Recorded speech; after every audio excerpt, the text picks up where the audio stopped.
ಸ್ನೇಹಿತರೆ ನಮಸ್ಕಾರ. ನೀವು ನೋಡ್ತೀರಾ SS TV, ನಾನು ವಿಶ್ವ ಶೆಟ್ಟಿ.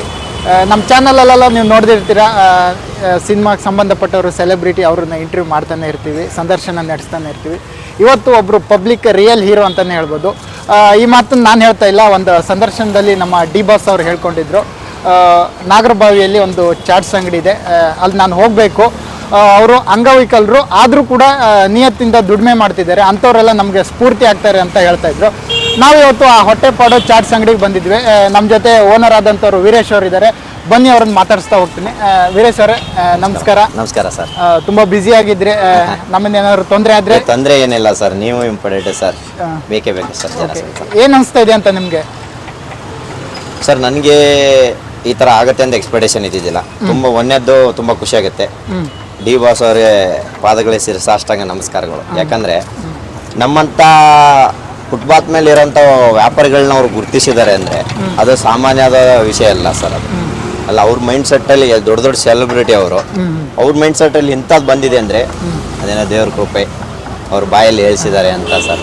ಕನ್ನಡ ಇಂಡಸ್ಟ್ರಿ ಒಬ್ಬ ಸೂಪರ್ ಸ್ಟಾರ್ ಸರ್. ಒಂದು ಸಂದರ್ಶನದಲ್ಲಿ ನಿಮ್ಮ ಬಗ್ಗೆ ಮಾತಾಡ್ತಾರೆ ಅಂದ್ರೆ ಅದು ಸುಲಭದ ಮಾತಲ್ಲ ಸರ್. ಅದು ತುಂಬಾ ದೊಡ್ಡ ಮಾತು. ಅವರು ದೊಡ್ಡ ಗುಣ, ಅದು ನಮ್ಮಂತರನ್ನು ಗುರುತಿಸಿದ್ರ ತುಂಬಾ ದೊಡ್ಡ ಗುಣ ಸರ್. ಅವರು ಹೇಗೆ ಅವ್ರಿಗೆ ಗೊತ್ತಾಗಿರ್ಬೋದು ಅಂತ ಸರ್? ಅವ್ರಿಗೆ ಹೇಗೆ ಗೊತ್ತಾಗಿತ್ತು ಅಂದ್ರೆ ಸರ್, ನಾನು ಅನ್ಕೊಂಡಂಗೆ ಒಂದು ಬದುಕಿನ ಬುತ್ತಿಯಲ್ಲಿ ನಮ್ದೊಂದು ಇಂಟರ್ವ್ಯೂ ಮಾಡಿದ್ರು ಸರ್.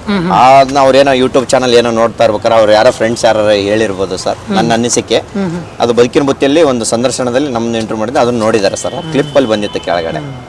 ಒಂದು ಮಾತು ಹೇಳ್ತಿದ್ರಿ, ಅಂದ್ರೆ ವ್ಯಾಪಾರ ಆಗ್ತಿಲ್ಲ, ನಾನು ಕ್ಲೋಸ್ ಮಾಡ್ಬೇಕನ್ನೋ ಸಿಚುವೇಶನ್ ಅಲ್ಲಿ ಇದ್ದಿದ್ದೆ. ಆ ಸಂದರ್ಭದಲ್ಲಿ ದರ್ಶನ್ ಸರ್ ಒಂದು ಮಾತು ಹೇಳೋದ್ರಿಂದ ಇವತ್ತು ನನ್ನ ಬದುಕು ನೆಕ್ಸ್ಟ್ ಲೆವೆಲ್ ಆಗಿದೆ. ನೆಕ್ಸ್ಟ್ ಲೆವೆಲ್ ಆಗಿದೆ ಸರ್, ಚೆನ್ನಾಗಿದೆ ಇವಾಗ. ಯಾಕಂದ್ರೆ ಇಲ್ಲಿ ಕೆಲವೊಂದಿಷ್ಟು ಹೇಳ್ಕೊಳ್ಳಾದಂಥ ಪರಿಸ್ಥಿತಿಗಳು ಇದ್ವು ಆಯ್ತಾ. ಆ ಪರಿಸ್ಥಿತಿಗಳನ್ನ ಈಗ ಅದು ಮೆಟ್ಟಿ ನಿಂತ್ಬಿಟ್ಟಿದೆ. ಈಗ ಅವರಾಗ್ಲೇ ಮುಗಿದೋಗಿದೆ, ಅದು ಅದ್ರ ಬಗ್ಗೆ ಮಾತಾಡೋನೇ ಇಲ್ಲ. ಈಗ ಅವ್ರಿಗೂ ನಮಗೂ ಇದನ್ನೇ ಇಲ್ಲ, ಆ ಥರ ಮೆಟ್ಟ ಆಗಿದೆ ಸರ್ ಅದು ಸಿಚುವೇಶನ್. ವ್ಯಾಪಾರ ಚೆನ್ನಾಗಿತ್ತು ಸರ್, ವ್ಯಾಪಾರ ಬಗ್ಗೆ ಇದ್ದಿದ್ದಿಲ್ಲ. ಬಟ್ ಸಮಯ ಹಂಗಿತ್ತು, ಆ ಸಮಯ ಹಂಗಿತ್ತು. ಇವಾಗ ಅದು ಎಲ್ಲ ಸಾಲ್ವ್ ಆಗಿದೆ ಸರ್. ದರ್ಶನ್ ಸರ್ ಒಂದು ನಮ್ಮನ್ನ ಅಂಗಡಿ ಗುರುತಿಸಿದ ತಕ್ಷಣಕ್ಕೆ ಅದು ಚೇಂಜಸ್ ಆಗ್ಬಿಟ್ಟಿದೆ ಸರ್. ಬಟ್ ಆದ್ರೆ ಇವತ್ತಲ್ಲ ನಾಳೆ ಫುಟ್ಪಾತ್ ಮೇಲೆ ಚೇಂಜಸ್. ಈಗ ಸರ್ ನಾನು ಮುಂದೆ ಸಣ್ಣದ ಯಾವ್ದಾರ ಒಂದು ಚಿಕ್ಕದಾದ ಒಂದು ಗುಡ್ ಮಾಡಬೇಕು ಅಂತ ಪ್ಲಾನಿಂಗ್ ಅಲ್ಲಿ ಇದ್ದೀನಿ. ನೋಡೋಣ ಸರ್, ಎಲ್ಲಿ ಕೃಪೆ ಎಲ್ಲಿ ಸಿಗುತ್ತೋ ಅನ್ನೋದ್ ಋಣ ಎಲ್ಲಿರ್ತದೆ ಅಲ್ಲಿ ಹೋಗ್ಬಿಟ್ಟು ಮಾಡ್ತೀನಿ ಸರ್. ಚೇಂಜಸ್ ಆಯ್ತು ಅಂತ ಹೇಳ್ತಾ ಇದ್ರೆ ಯಾವ ರೀತಿ ಚೇಂಜಸ್ ಆಯ್ತು ಅಂತ ಸರ್? ಯಾವ ತರ ಅಂದ್ರೆ, ಈಗ ಡಿ ಬಾಸ್ ಅಭಿಮಾನಿಗಳು ಕೋಟ್ಯಾಂತರ ಅವ್ರೆ. ಪರ್ ಡೇ ನನಗೆ 500 ಜನ ಬರ್ತಾವ್ರೆ ಸರ್. ನಾನು ಅವ್ರನ್ನ ಸಾಲ್ವ್ ಮಾಡಕ್ ಆಗ್ತಾಯಿಲ್ಲ. ಇಲ್ಲ ಎಷ್ಟೋ ಜನಕ್ಕೆ ಇಲ್ಲ ಅಂತ ಹೇಳ್ಬಿಟ್ಟು ಕಳಿಸ್ತಾ ಇದ್ದೀನಿ ಸರ್. ಆ ಮಟ್ಟಕ್ಕೆ ಆಗ್ಬಿಟ್ಟಿದೆ. ಅದೇ ಚೇಂಜಸ್ ಸರ್, ದೊಡ್ಡ ಮಟ್ಟದ ಚೇಂಜಸ್ ಅದು. ಯಾಕಂದ್ರೆ ದಿನಕ್ಕೆ ನಾನು ಮೊದಲು 100 ಕಸ್ಟಮರು 150 ಕಸ್ಟಮರ್ ಇಲ್ಲಿರೋ ಬರ್ತಾ ಇದ್ರು, ಈಗ 500 ಕ್ರಾಸ್ ಆಗ್ತಾ ಇದ್ರೆ ಸರ್. ಅಂದ್ರೆ ಪ್ರತಿಯೊಬ್ರು ಡಿ ಬಾಸ್ ಅಭಿಮಾನಿಗಳೇ ಬರ್ತಿರುವಂತ ಎಲ್ಲರೂ ಬರ್ತಾ ಇದಾರ? ಖಂಡಿತ ಡಿ ಬಾಸ್ ಅಭಿಮಾನಿಗಳು 90% ಅವರೇ ಸರ್. ಇನ್ ರೆಗ್ಯುಲರ್ 10% ಅವರು ಇಲ್ಲಿದ್ದವ್ರು ಲೋಕಲ್ ಎಲ್ಲ ಅವ್ರು ಮೌಟ್ ಟು ಮೌಟ್ ಹೋಗಿ ಅವರು ಜಾಸ್ತಿ ಆಗ್ತಾ ಇದ್ದಾರೆ ಸರ್. ಇದರಿಂದ ಏನ್ ಅನ್ಸುತ್ತೆ ಅಂದ್ರೆ, ಡಿ ಬಾಸ್ ಆಗಿರ್ಬೋದು, ಅವ್ರ ಅಭಿಮಾನಿಗಳಾಗಿರ್ಬೋದು, ಯಾರೇ ಆಗ್ಲಿ ಒಬ್ರು ನಂಬಿರೋರು ಅಂತಾರ ಯಾರು ಕೈ ಬಿಡಲ್ಲ ಅನ್ನಕ್ಕೆ 100% ಸತ್ಯ ಸರ್. ಅವ್ರದ್ದು ದೊಡ್ಡ ಗುಣ ಸರ್ ಅದು. ಡಿ ಬಾಸ್ ಅವ್ರದ್ದು ದೊಡ್ಡ ಗುಣ. ಇವತ್ತೆಲ್ಲ ಸರ್ ನಾನು ಅವ್ರನ್ನ ಆಲ್ರೆಡಿ ಫಾಲೋ ಮಾಡ್ತಾ ಇದ್ದೆ. ಬಟ್ ಅವ್ರು ನಮ್ಮಂತವ್ರಿಗೆ ಎಷ್ಟು ಸ್ಫೂರ್ತಿ ಇದಾರೆ ಅಂದ್ರೆ, ನಮ್ದೇ ಅಂತಲ್ಲ ಸುಮಾರು ವಿಡಿಯೋಗಳನ್ನ ಅವ್ರನ್ನ ನಾನು ನೋಡ್ತಾ ಇದ್ದೀನಿ ಸರ್. ಅವಾಗ ಖುಷಿ ಆಗ್ತಿತ್ತು, ಬಾಸ್ ನಮ್ಮಂತವ್ರು ಗುರುತಿಸ್ತಾರಲ್ಲಪ್ಪ ಅಂತ ಅಂದ್ಬಿಟ್ಟು. ಅದು ನನ್ನ ಮಟ್ಟಕ್ಕೆ ಬರ್ತದೆ ಅಂತ ನಾನು ಯಾವತ್ತೂ ಎಕ್ಸ್ಪೆಕ್ಟೇಷನ್ ಇಟ್ಕೊಂಡಿದ್ದಿಲ್ಲ, ನಾನು ಕನ್ಸಲ್ಲಿ ಅನ್ಕೊಂಡಿದ್ದಿಲ್ಲ ಸರ್. ಅದು ತಿರುಗಿ ರೊಟೇಷನ್ ಆಗಿ ನನಗೆ ಬಂದ್ಬಿಟ್ಟದೆ ಸರ್. ಅವರು ಹೇಳ್ತಾ ಇದ್ರು ನಾನು ಹೋಗ್ಬೇಕು ಅಂತ ಹೇಳ್ತಾ ಇದ್ರು ನಿಮ್ಮ ಅಂಗಡಿಗೆ. ಅವ್ರೇನಾದ್ರು ಬಂದ್ರೆ ಹೇಗಿರ್ಬೋದು ಅಂತ ಇಲ್ಲಿ ಸರ್? ಅವರು ಬಂದ್ರೆ ಇಲ್ಲಿ ಒಂದು ದೊಡ್ಡ ಜಾತ್ರೆ ನಡೀತಿದೆ ಸರ್. ದೊಡ್ಡ ಜಾತ್ರೆನೇ ನಡೆದೋಗ್ಬಿಡುತ್ತೆ. ನಾನೇ ಅವ್ರ ಹತ್ರ ಹೋಗ್ಬೇಕು ಅಂತ ಆಸೆ ಸರ್ ನನಗೆ. ಅವ್ರು ಇಲ್ಲಿ ಬಂದ್ರೆ ಇಲ್ಲಿ ಕ್ರೌಡ್ ಮೇಂಟೈನ್ ಮಾಡಕ್ಕಾಗಲ್ಲ ಸರ್, ಆ ಮಟ್ಟಕ್ಕೆ ಬೆಳೀತಿದೆ ಸರ್. ಅಂದ್ರೆ ನೀವೇನಾದ್ರು ಭೇಟಿ ಆಗಿದ್ರ ಮುಂಚೆ ಫೋಟೋ ತೆಗೆಸ್ಕೊಂಡಿದ್ರೆ? ಆ ತರ ಯಾವುದಿಲ್ಲ ಸರ್, ಇಲ್ಲಿವರೆಗೂ ಯಾವ್ದಾಗಿಲ್ಲ. ಹಿಂಗೋ ಅವ್ರ ಮನ್ಸಲ್ಲಿ ಬಂದಿದೆ ನಮ್ಮನ್ನ ಭೇಟಿ ಆಗ್ಬೇಕಂತ. ಯಾವಾಗ ಬರ್ತಾರಂತ ಬರುವಿಕೆಗೆ ಕಾಯ್ತಾ ಇದ್ದೀನಿ ಸರ್. ಯಾವ ಊರವ್ರಂತ ನೀವು? ನಾವು ಹುಬ್ಳಿಯವರು ಸರ್. ಎಷ್ಟು ವರ್ಷದಿಂದ ಇಲ್ಲಿ ಪಾನಿಪುರಿ? ಸರ್ ನಾನು ಪಾನಿಪುರಿ ಬಂದ್ಬಿಟ್ಟು ಇವಾಗ ನಂದು ಹೋಟ್ಲ್ ಇತ್ತು ಸರ್. ಮುಂಚೆ ಬಿಫೋರ್ ಹೋಟ್ಲ್ ಇತ್ತು. ಲಾಕ್ಡೌನ್ ಮುಂಚೆ ಹೋಟ್ಲ್ ಇತ್ತು. ಲಾಕ್ಡೌನ್ ಅಲ್ಲಿ ಲಾಸ್ ಆಗಿ ಒಂದು 15-16 ಲಕ್ಷ ಲಾಸ್ ಆಯ್ತು. ಅದಾದ್ಮೇಲಿಂದ ನಾನು ಈ ತರ ಕಾಟ್ ಮಾಡ್ಕೊಂಡೆ ಸರ್. ಹೋಟ್ಲ್ ಲಾಸ್ ಆದ ನಂತರ ಇದು ಅಲ್ಲಿ ಒಂದು 15 ಜನ ಇದ್ರು ಸರ್ ಕೆಲಸಕ್ಕೆ. 15 ಜನ ಇದ್ರು. ಒಂದು 300 ಐಟಮ್ ಮಾಡ್ತಾ ಇದ್ವಿ. 15 ಜನ ಇತ್ತು. ಅದು ಹೋಟ್ಲಲ್ಲಿ ಒಂದೇ ಸಮಯ ರಫ್ ಅಂತ ಹೊಡೆದು ಬಿಡ್ತು. ಎದ್ದೇಳಕ್ ಆಗಲಿಲ್ಲ ಸರ್ ನನ್ನ ಕೈಲಿ. ನನ್ಗೆ ಯಾರು ಸಪೋರ್ಟ್ ಇಲ್ಲ, ನಾನೇ. ಬಟ್ ಎದ್ದೇಳಕ್ ಆಗ್ಲಿಲ್ಲ. ಆಮೇಲೆ ಇದನ್ನ ನಮ್ಮ ಬ್ರದರ್ ಒಬ್ರು ಇದ್ದಾರೆ ಸರ್, ಶಪ್ ನವೀನ್ ಅಂತ ಅಂದ್ಬಿಟ್ಟು. ಅವರು ಅಣ್ಣ ಸ್ಥಾನದಲ್ಲಿದ್ದಾರೆ ಅವರು ಸರ್. ನನಗೆ ಅವರೆಲ್ಲ ಸುಮಾರು ಔಟ್ ಆಫ್ ಕಂಟ್ರಿಲಿ ಎಲ್ಲ ಕೆಲಸ ಮಾಡಿದ್ರು. ಇವಾಗ ರೀಸೆಂಟಾಗಿ ಪಾಕಶಾಲೆ ಎಲ್ಲ ಮಾಡಿದ್ರು. ಸ್ಟಾರ್ ಸುವರ್ಣದಲ್ಲಿ ಇದ್ರು ಶಪ್ ನವೀನ್ ಅಂತ ಅಂದ್ಬಿಟ್ಟು. ಅವರೇ ಸರ್ ಇದಕ್ಕೆ ಒಂದು ಕೈ ಹಿಂಗೆ ಮಾಡಿದ್ರು, ಆ ಕೈಯಿಂದ ಇಲ್ಲಿ ಮೆಟಕ್ ಬೆಳೀತದೆ ಸರ್ ಇದು. ಕೊರೋನಾ ಬಂದಾಗ ಅದೆಷ್ಟೋ ಜನ ಬೀದಿಗೆ ಬಂದ್ರು ಈ ತರದೆಲ್ಲ ಆಯ್ತು, ಅದರಲ್ಲಿ ನೀವು ಒಬ್ರು ಈ ತರದೊಂದು ತೊಂದರೆ ಖಂಡಿತ ಸರ್, ನಾವು ಒಬ್ರು ಸರ್ ಇದ್ರಲ್ಲಿ. ಈ ಕಾನ್ಸೆಪ್ಟ್ ಹೆಂಗ್ ಹುಟ್ಟಿದ್ದು ಹೇಗೆ ಅಂತ, ಈ ಹೊಟ್ಟೆಪಾಡು? ಸರ್ ಈ ಹೊಟ್ಟೆಪಾಡು ಹುಟ್ಟಿದ್ದೆ ನಮ್ಮ ಬ್ರದರ್ ಅಂತ ಹೇಳಿದ್ನಲ್ಲ ಸರ್, ಸೆಪ್ ನವೀನ್ ಅಂತ ಅಂದ್ಬಿಟ್ಟು ಅವರೇ ಇದಕ್ಕೆ ಕಾರಣ ಅವರೇ. ಯಾಕಂದ್ರೆ ನಾನು ಬೇರೆ ಕಡೆ ಕೆಲ್ಸಕ್ಕೆ ಹೋಗ್ಬಿಟ್ಟು ಸಾಲ ತೀರ್ಸ್ಬೇಕು ಅಂತ ಡಿಸೈಡ್ ಮಾಡ್ಬಿಟ್ಟಿದ್ದೆ. ಬಟ್ ಅವರು ಬೇಡ, ನಿನ್ ಕಡೆ ಟ್ಯಾಲೆಂಟ್ ಇದೆ, ನೀನ್ ನಿಂತ್ಕೊಂಡು ಮಾಡ್ತೀಯ, ಎಬಿಲಿಟಿ ಐತೆ, ನಿನ್ ಮೇಲೆ ನಿನ್ ನಂಬಿಕೆ ಇರಲಿ, ನೀನ್ ಮಾಡೋದಕ್ಕೆ ಏನ್ ಸಾಥ್ ಅಂತ ಸಾತು A to Z, ಗಾಡಿಯಿಂದ ಹಿಡಿದು ಬಂಡವಾಳ A to Z ಎಲ್ಲ ಜಾಗನ ಅವರೇ ಸೆಲೆಕ್ಷನ್ ಮಾಡಿದ್ರು ಸರ್. ಇಲ್ಲಿ ಮಾಡು, ಇಲ್ಲಿ ಆಗತ್ತೆ ಅಂತಂದು ತೋರಿಸ್ಕೊಟ್ಟವ್ರೆ ಅವರು ಸರ್. ಹೋಟೆಲ್ ಮಾಡಿದ್ರಿ, ಲಾಸ್ ಆಯ್ತು ಅಂತ ಹೇಳಿದ್ರಲ್ಲ, ಇದು ಬಂಡವಾಳ ಹೇಗೆ ಹೊಡ್ತು? ಅದೇ ಅವರು ಸೆಪ್ ನವೀನ್ ಅಂತ ಹೇಳಿದ್ರಲ್ಲ ಸರ್, ಅವ್ರ ತಂದೆಯವರು ಪೊಲೀಸರಾಗಿದ್ರು, ಮಹಾಲಕ್ಷ್ಮಿ ಲೇಔಟ್ ಅಲ್ಲಿ ಸಬ್ ಇನ್ಸ್ಪೆಕ್ಟರ್ ಆಗಿದ್ರು. ಇವಾಗ ರೀಸೆಂಟ್ ಆಗಿ ಹೋದ್ ಜುಲೈಲಿ ರಿಟೈರ್ಮೆಂಟ್ ಆದ್ರು. ಅವರೇ ಸರ್ ಕೊಟ್ಟಿದ್ದು, ಅವರೇ 1.5 ಲಕ್ಷ ಹಾರ್ಡ್ ಕ್ಯಾಶ್ ಕೊಟ್ಬಿಟ್ಟು, ಹೋಗ್ ಮಗನೇ ಚೆನ್ನಾಗಾಗು ನೀನು. ಇವರು ಅವ್ರ ಹತ್ರ ಕರ್ಕೊಂಡೋಗಿ ಮೊದ್ಲೇ ಪಿಕ್ಚರ್ ಮಾತಾಡಿದ್ರು, ಬಾ ಮನೆಗೆ ಹೋಗೋಣ ಅಂತ ಹೇಳಿದ್ರು. ಕರ್ಕೊಂಡೋಗ್ಬಿಟ್ಟು ಅಲ್ಲಿ ಅವರೇ ಕ್ಯಾಶ್ ಕೊಟ್ರು ಸರ್. ಅಲ್ಲಿಂದ ನಂದು ಜರ್ನಿ ಸ್ಟಾರ್ಟ್ ಆಯ್ತು ಸರ್. ಸ್ಟಾರ್ಟಿಂಗ್ ನಂದು 1000 ರೂಪಾಯಿ ವ್ಯಾಪಾರ ಆಗಿತ್ತು. ಮೊದಲೇ ದಿನನೇ ಸರ್, ಅದಿನ್ನೂ ಹಂಗೆ ಇಟ್ಕೊಂಡಿದ್ದೇನೆ ಸರ್. 1000 ರೂಪಾಯಿ ತೆಗೆದಿಲ್ಲ, ಅದನ್ನ ಏನಕ್ಕೂ ಬೆಳೆಸಿಲ್ಲ. ಅದಕ್ಕೊಂದು ಟೈಮ್ ಬರುತ್ತೆ ಅಂತ ಇಟ್ಕೊಂಡಿದ್ದೇನೆ ಸರ್. ಇವಾಗ ಹೇಗಿದೆ ಸರ್? ಸರ್ ಇವಾಗ ವ್ಯಾಪಾರ ತುಂಬಾ ಚೆನ್ನಾಗಿದೆ ಸರ್. ಡಿ ಬಾಸ್ ಒಂದು ಕರೆ ಅಲ್ಲಿ ಕೊಟ್ರಲ್ಲ, ಹೋಗಿ ಹೇಳಿ ಅಂತ. ಅವ್ರು ಇನ್ನು ಹೋಗಿ ಅಂತ ಹೇಳಿಲ್ಲ, ಬಟ್ ನಾನು ಹೋಗ್ಬೇಕು ಅಂತ ಹೇಳಿದ್ರೆ ಅವ್ರು ಏನಾರು ಅಕಸ್ಮಾತ್ ಹೋಗಿ ಅಂದ್ರೆ ನಾನು ಬೇರೆ ಲೆವೆಲ್ಗೆ ಹೋಗ್ಬಿಡ್ತೀನಿ, ನೆಕ್ಸ್ಟ್ ಲೆವೆಲ್ಗೆ ಹೋಗ್ಬಿಡ್ತೀನಿ ಸರ್. ಅಂದ್ರೆ ಅವರಿಂದಾನೇ ಒಂದು ನಿಮ್ಗೊಂದು ಅನ್ನದಾರೆ ಆಗಿದೆ ಸರ್. ಹೌದು ಸರ್, ಅನ್ನದಾತ ಸರ್ ಅವರು. ಇವಾಗ ಏನೆಲ್ಲ ಸಿಗುತ್ತೆ ಸರ್ ನಿಮ್ಮಲ್ಲಿ? ಸರ್ ನಮ್ಮಲ್ಲಿ ಮಸಾಲೆ ಪುರಿ, ಪಾನಿಪುರಿ ಇದೆ. ಯೂಶಲಿ ಫುಟ್ಪಾತ್ ಮೇಲೆ ಎಲ್ಲ ಪಾನಿಪುರಿ ಅಂಗಡಿಗಳಲ್ಲಿ ಎಲ್ಲ ಸಿಗುತ್ತೆ ಸರ್. ನಮ್ದು ಹಂಗೆ 1-2 ಐಟಮ್ ನಂದು ಸ್ಪೆಷಲ್ ಸರ್. ನನ್ನ ಅಂಗಡಿಗೆ ಬರೋ ಉದ್ದೇಶ ಅಂದ್ರೆ ಬುಟ್ಟಿ ಚಾಟು, ಪಪ್ಡಿ ಚಾಟು, ಕರ್ಡ್ ಸ್ಪೆಷಲ್ ನನ್ನ ಐಟಮ್ ಸರ್. ಏನದು ಆ ಥರ ನಾವೆಲ್ಲೂ ಕೇಳಿಲ್ಲ, ಈ ಥರ ಇಲ್ಲಿ ಕೇಳಿಲ್ಲ ಸರ್. ಅದಕ್ಕೋಸ್ಕರನೇ ನಾನು ಹೊಸದಾಗಿ ನಮ್ಮ ಅದೇ ಹೇಳಿದ್ನಲ್ಲ ಸರ್, ಶೆಫ್ ನವೀನ್ ಅಂತ, ಅವರು ಅದಕ್ಕೆ ರೆಸಿಪಿ ರೆಡಿ ಮಾಡಿ ಅವರೇ ಎಲ್ಲ ಕೊಟ್ಟಿದ್ದು. ಅದನ್ನ ನಾನು ಇದು ಮಾಡ್ಕೊಂಡಿದ್ದೀನಿ ಸರ್. ಅಂದ್ರೆ ಇದು ಪಾನಿಪುರಿ ಅದನ್ನು ಕೆಲವೆಲ್ಲ ನೀವೇ ರೆಡಿ ಹೌದು ಸರ್. ನಾನೇ ಸುಮಾರು 1-6 ತಿಂಗಳ ಗಾಡಿ ಮಾಡ್ಬೇಕಂದಾಗ ಹುಡುಕ್ದೆ, ಎಲ್ಲಾ ಕಡೆಗೂ ಮಸಾಲೆ ಪುರಿ, ಪಾನಿಪುರಿ ಸಿಗುತ್ತೆ. ವೆರೈಟಿ ಏನಾರು ಬೇಕಲ್ಲ ಸರ್, ಕಸ್ಟಮರ್ಗೆ ವೆರೈಟಿ ಬೇಕೇ ಬೇಕು. ಈಗ ಅದಕ್ಕೋಸ್ಕರ ನಾನು ಒಂದು ಬುಟ್ಟಿ ಚಾಟ್ ಅಂತ ಕಾನ್ಸೆಪ್ಟ್ ತಗೊಂಡ್ಬಂದಿದ್ದೀನಿ. ಎಷ್ಟು ಜನ ಕೆಲಸಕ್ಕಿದ್ದಾರೆ ಸರ್ ನಿಮ್ಮ? ಈಗ ಪ್ರೆಸೆಂಟ್ ಆಗಿ 4 ಜನ ಇದ್ದಾರೆ ಸರ್. 5 ಜನ ಇದ್ರು, ಒಬ್ರು ಹುಷಾರಲ್ಲ ಅಂತ ಊರಿಗೆ ಹೋದ್ರೆ. ಈಗ 4 ಜನ ಇದ್ದಾರೆ ಸರ್. ಪ್ರೆಸೆಂಟ್ ಆಗಿ 4 ಜನ ಇದೀವಿ. ಇನ್ನು ಮುಂದಿನ ದಿನಗಳಲ್ಲಿ ಅಥವಾ ಏನಾದ್ರು ಬ್ರಾಂಚ್ ಓಪನ್ ಮಾಡೋದು, ಆಶೀರ್ವಾದದಿಂದ ದೊಡ್ಡದಾಗಿ ಮಾಡ್ಬೇಕು ಅಂತಿದ್ದೀನಿ. ಆ ತರ ಬ್ರಾಂಚ್ ಇಲ್ಲ ಸರ್, ನಂದೇ ಒಂದು ಅಂಗಡಿ ಮಾಡ್ಕೋಬೇಕು ಅಂತ ಕಾನ್ಸೆಪ್ಟ್ ಅಲ್ಲಿ ಇದೀನಿ. ನೋಡೋಣ ಸರ್, ಸದ್ಯಕ್ಕೆ ಆಗಲ್ಲ. ಯಾಕಂದ್ರೆ ಅದು ಇನ್ನೂ ಲಾಕ್ಡೌನ್ ಎಫೆಕ್ಟ್ ಇನ್ನೂ ಮುಗಿದಿಲ್ಲ, ಕ್ಲಿಯರೆನ್ಸ್ ಆಗಿಲ್ಲ. ಕ್ಲಿಯರ್ ಆದ್ಮೇಲೆ ಕೈಯಲ್ಲಿ ಬಂಡವಾಳ ಇಟ್ಕೊಂಡು ಮಾಡ್ತೀನಿ ಹೊರತು ಸಾಲ ಮಾಡಿ ಮಾಡಕ್ಕಾಗಲ್ಲ ಸರ್. ಬೆಂಗಳೂರಲ್ಲಿ ಯಾರೆಲ್ಲ ವಾಸ ಮಾಡ್ತಾ ಇದ್ದೀರಾ ನಿಮ್ಮ? ಈಗ ಸರ್ ನಾನು ಇಲ್ಲಿ ಪ್ರೆಸೆಂಟ್ ಇಲ್ಲೇ ಇದ್ದೀನಿ.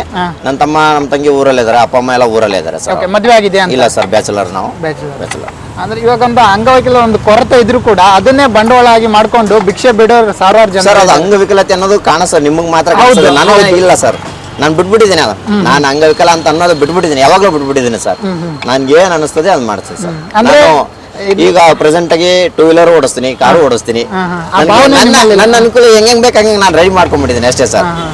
ಇವಾಗ ಏನಾಗುತ್ತೆ ಅಂದ್ರೆ ಎಲ್ಲ ಸರಿ ಇದ್ರು ಕೂಡ ದುಡಿಯೋಕೆ ಹಿಂದೆ ಮುಂದೆ ನೋಡ್ತಾರೆ ಅಂತ ಜನರು ಇವಾಗೆಲ್ಲ. ಸರ್ ಉದಾಹರಣೆ ನಾನು ಹೇಳ್ತಲ್ಲ ಸರ್, ಈಗ ನಾನು ದುಡ್ಬಿಟ್ಟು 4 ಜನಕ್ಕೆ ಕೆಲಸ ಕೊಟ್ಟಿದ್ದೀನಿ, ಅವ್ರು ದುಡಿದು 4 ಜನಕ್ಕೆ ಕೆಲಸ ಕೊಟ್ರೆ ನಿರುದ್ಯೋಗ ಹೋಗೇ ಹೋಗುತ್ತೆ. ಹಾಗೆ ಅದರಿಂದನೇ ನೀವು ಉದ್ಯೋಗ ನಾನು ನೋಡ್ಕೊಂಡ್ಬಿಟ್ಟು ನನ್ನ ಕೆಲಸ ಇಲ್ಲ ಅನ್ಕೊಂಡ್ಕೊಂಡ್ರೆ ವೇಸ್ಟ್ ಸರ್.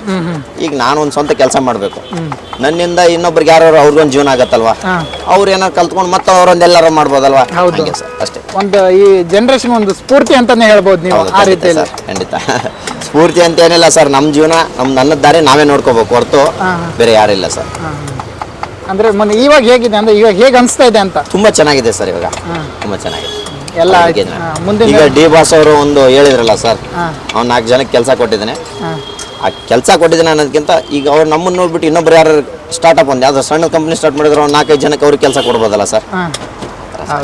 ಡಿ ಬಾಸ್ ಅವ್ರ ಕಾಟೇರ ರಿಲೀಸ್ ಆಯ್ತು, ನೋಡಿದ್ರ ಅಂತ? ಸರ್ ನಾಳೆ ನೈಟ್ ಹೋಗ್ತೀನಿ ಸರ್, ಟಿಕೆಟ್ ಸಿಗ್ದಿದ್ದಿಲ್ಲ. ನಾಳೆ ನೈಟ್ ನಮ್ಮ ಫ್ರೆಂಡ್ ಹಂಗೂ ಸಾಹಸ ಮಾಡಿ ಬುಕ್ ಮಾಡಿದ್ದೇನೆ, ಸಿಕ್ತು ಸರ್. ಇಲ್ಲಿ ಗೋಪಾಲನ್ ಮಾಲ್ ಹತ್ರ ಇದೆ, ಸಿಕ್ಕಿದೆ, ಹೋಗ್ತಾ ಇದೆ. ಹೋಗ್ತೇನೆ ಸರ್. ಡಿ ಬಾಸ್ ಅಭಿಮಾನಿಗಳಿಗೆ ಏನ್ ಹೇಳಕ್ ಇಷ್ಟಪಡ್ತೀರಾ ಸರ್? ಅವ್ರಿಗೆ ನನ್ನ ನಮಸ್ಕಾರಗಳು. ಯಾಕಂದ್ರೆ ಕಾಟೇರ ಪಿಕ್ಚರ್ನ ಥಿಯೇಟ್ರಲ್ಲೇ ನೋಡಿ, ಹೊರಗಡೆ ಮೊಬೈಲ್ ಗಿಬೈಲ್ ಎಲ್ಲ ನೋಡ್ಬೇಡಿ, ಥಿಯೇಟ್ರಲ್ಲೇ ನೋಡಿ. ತುಂಬಾ ಚೆನ್ನಾಗಿದೆ ಸರ್. ನಮ್ಮ ಫ್ರೆಂಡ್ 1-2-3 ಜನ ನೋಡಿದ್ರು, ವೀರೇಶ್ ಹೋಗಿ ನೋಡಪ್ಪ ಸೂಪರ್ ಆಗಿದೆ ಪಿಕ್ಚರು. ಡಿ ಬಾಸ್ಗೆ ಒಂದು ಬೇಕಾಗಿತ್ತ ಸರ್ ಯಶಸ್ಸು, ಇದು ತುಂಬ ದೊಡ್ಡ ಮಟ್ಟದಲ್ಲಿ ಯಶಸ್ಸು ಸಿಕ್ಕಿದೆ ಸರ್. ಹಿಂದೆ ಮಾತಾಡೋರು ಬಿಡಿ ಸರ್, ಮುಂದ್ಗಡೆ ಮಾತಾಡೋರು ನಮ್ಮಂತವ್ರು ಕೇಳಿ, ಅವ್ರ ಅಭಿಮಾನಿಗಳ ಯಾರಾಗಲಿ ಆಗದೇ ಇರಲಿ ಅವರು ತುಂಬ ದೊಡ್ಡ ಮಟ್ಟದಲ್ಲಿ ಯಶಸ್ಸು ಸಿಕ್ಕಿದೆ ಸರ್ ಈಗ ಅವ್ರಿಗೆ. ಎಲ್ರು ಬಂದು ಇವಾಗ ಒಂಥರ ನೀವು ಸೆಲೆಬ್ರಿಟಿ ಆಗಿ ಹೋಗಿದ್ರಿ, ಅವ್ರು ಒಂದು ಮಾತು ಹೇಳೋದ್ರಿಂದ ಎಲ್ರು ನಿಮ್ಮ ಅಂಗಡಿಗೆ ಬರ್ತಾ ಇದ್ದಾರೆ. ಸೆಲೆಬ್ರಿಟಿ ಅಲ್ಲೇ ಸರ್, ಪಾನಿಪುರಿ ಮಾರೋರ್ನ ತಗೊಂಡೋಗಿ ಸೆಲೆಬ್ರಿಟಿ ಕುಂದಿಸಿದ ಡಿ ಬಾಸ್, ಅವ್ರ ಅಭಿಮಾನಿಗಳು ಸರ್. ಅದೇ ಹೇಳ್ತಾ ಇರೋದು. ಈಗ ಫುಟ್ಪಾತ್ ಮೇಲೆ ಪಾನಿಪುರಿ ಮಾರವನ್ನ ಕರ್ಕೊಂಡೋಗಿ ಕುಂದಿಸಿದವ್ರು ಯಾರು sir? D boss. D boss ಅಭಿಮಾನಿಗಳು ಬಂದು ನಮ್ಮ ತಿಂದೇನೆ ನಾವೀಗ ನಾಲ್ಕು ಮಟ್ಟಕ್ಕೆ ಬೆಳೆದಿದ್ದೀವಿ ಸರ್ ಅಷ್ಟೇ. ಅವರು ಬಂದು ಏನಾದ್ರು ಹೇಳ್ತಾರೆ ಡಿ ಬಾಸ್ ನಿಮ್ಮ ಬಗ್ಗೆ ಮಾತಾಡಿದ್ರು ಹೌದು ಸರ್, ಅವರು ಹೇಳ್ತಾರೆ ಸರ್ ನಮ್ಮ ಡಿ ಬಾಸ್ ಹೇಳಿದ್ದಾರೆ ನಾವು ಬಂದಿದ್ದೀವಿ ಅಷ್ಟೇ. ಅದಾದ್ಮೇಲೆ ನಾನು ಕೇಳ್ತೀನಿ ಸರ್ ಚೆನ್ನಾಗಿತ್ತ, ನಾನು ಎಲ್ಲರನ್ನೂ ಕೇಳ್ತೀನಿ ಗುರುಗಳೇ ಡಿ ಬಾಸ್ ಹೇಳಿದ್ದಾರೆ, ನನ್ನ ಮೇಲೆ ನಂಬಿಕೆ ಇಟ್ಟು ಅವ್ರು ಹೇಳಿದ್ದಾರೆ, ನೀವು ಬಂದಿದ್ದೀರಾ, ಅವ್ರ ನಂಬಿಕೆ ಮೇಲೆ ನೀವು ಬಂದಿದ್ದೀರಾ, ಚೆನ್ನಾಗಿದೆಯಾ ಅಷ್ಟೇ, ಮತ್ತೆ ಬನ್ನಿ ಅದೇ ಸರ್. ಇಲ್ಲಿ ಕೂತಿರೋ ಎಲ್ಲರನ್ನೂ ಮಾತಾಡ್ಸ್ತಾ ಬಂದು ಎಲ್ಲರೂ ತಿಂದವರೆಲ್ಲ ಹೇಳ್ತಿದ್ರೆ ಚೆನ್ನಾಗಿದೆ, ಒಳ್ಳೆ ಟೇಸ್ಟ್ ಇದೆ, ನಾವು ಈ ಥರದ್ದು ಇನ್ನೂ ಎಲ್ಲೂ ನೋಡಿರ್ಲಿಲ್ಲ ಆ ಥರದ್ದೆಲ್ಲ ಅಂತ ಅದೆಲ್ಲ ದೊಡ್ಡ ಗುಣ ಸರ್. ಗ್ರಾಹಕರು ದೇವೋಭವ ಅಂತಾರಲ್ಲ ಆ ಥರ ಸರ್. ಗ್ರಾಹಕರೆಲ್ಲ ತಿಂದ್ಬಿಟ್ಟು ಕೆಲವೊಂದಿಷ್ಟು ಜನ ಓಪನ್ ರಿವ್ಯೂ ಹೇಳ್ಬಿಡ್ತಾರೆ ಚೆನ್ನಾಗಿದೆ ಚೆನ್ನಾಗಿಲ್ಲ ಅಂತ ಅಂದ್ಬಿಟ್ಟು. ಕೆಲವೊಂದಿಷ್ಟು ಜನ ನಮ್ಮನ್ನು ನೋಡ್ಬಿಟ್ಟು ಇಲ್ಲ ಚೆನ್ನಾಗಿದೆ ಅಂತ ಹೇಳ್ತಾರೆ. ಚೆನ್ನಾಗಿದೆ ಅಂತ ಹೇಳಿದ್ರೆ ನಮಗೆ ಸಂತೋಷ ಸರ್, ಯಾಕಂದ್ರೆ ನಾವು ಮಾಡಿರೋ ಐಟಮ್ ಖಾಲಿ ಆಗುತ್ತಲ್ಲ, ನಮ್ಗೆ ಅವಾಗಲೇ ಖುಷಿ ಆಗ್ಬಿಡುತ್ತೆ. ಓ ನಾವು ಮಾಡ್ತಾರೆ ಚೆನ್ನಾಗಿದೆ ಅಂತ. ಯಾವ್ದು ಫಾಸ್ಟ್ ಮೂವಿಂಗ್ ಇದೆ ಅಂತ ಸರ್? ನಮ್ಮದು ಎಲ್ಲನೂ ಫಾಸ್ಟ್ ಮೂವಿಂಗೆ, ಬಟ್ ಬುಟ್ಟಿ ಚಾಟು, ಪಾಪಡಿ ಚಾಟು, ಮಸಾಲೆ ಎಲ್ಲ ಫಾಸ್ಟ್ ಮೂವಿಂಗ್ ಸರ್. ಮುಂಚೆ ಎಷ್ಟು ಆಗ್ತಿತ್ತು ಸರ್? ಅಂದರೆ ಅವ್ರು ಒಂದು ನೀವು ಹಳೆ ಅನ್ನ ಹೇಳ್ತಿದ್ರಲ್ಲ, ಅವಾಗ ಎವರೇಜ್ ಇತ್ತು ಸರ್, ಒಂದು 5-6 ಸಾವಿರ ಇತ್ತು. ಇವಾಗ ಒಂದು 7-8 ಸಾವಿರ ದಾಟ್ತಾ ಇದೆ. ಕ್ಲಾಸ್ ಎಲ್ಲ ಅಭಿಮಾನಿಗಳ ಕೃಪೆಯಿಂದ ಸರ್. ನಮ್ಮ ರೆಗ್ಯುಲರ್ ಕಸ್ಟಮರ್ ಅಭಿಮಾನಿ ಮುಗಿದಾದ್ಮೇಲೆ ಬರ್ತೀವಿ ಅಂತ ಕಾಲ್ ಮಾಡಿ ಹೇಳ್ತಾವ್ರೆ. ಅಭಿಮಾನಿಗಳನ್ನ ಫಸ್ಟ್ ಸಂತೋಷ ಪಡಿಸಿ ಆಮೇಲೆ ನಾವು ಬರ್ತೀವಿ. ದರ್ಶನ್ ಸರ್ ಬರ್ತಾನೆ ಮುಂದಿನ ದಿನಗಳಲ್ಲಿ ಅಂತ ಹೇಳಿ ಬರ್ಬೋದು ಸರ್, ಬರ್ತಾರೆ ಅಂತ ನನಗೂ ಕಾನ್ಫಿಡೆಂಟ್ ಇದೆ. ಬರ್ತಾರೆ ಸರ್. ಇಲ್ಲೇ ನನಗೆ ಇಷ್ಟು ದಿನ ಗೊತ್ತೇ ಇರಲಿಲ್ಲ ಸರ್, ಇಲ್ಲೇ ಮಿರಾಕಲ್ ಮಂಜಣ್ಣ ಅಂತ ಇಲ್ಲೇ ಇದೆ ಅವ್ರ ಆಫೀಸು. ಅವರು ದರ್ಶನ್ ಸರ್ಗೆ ತುಂಬಾ ಪರಿಚಯ.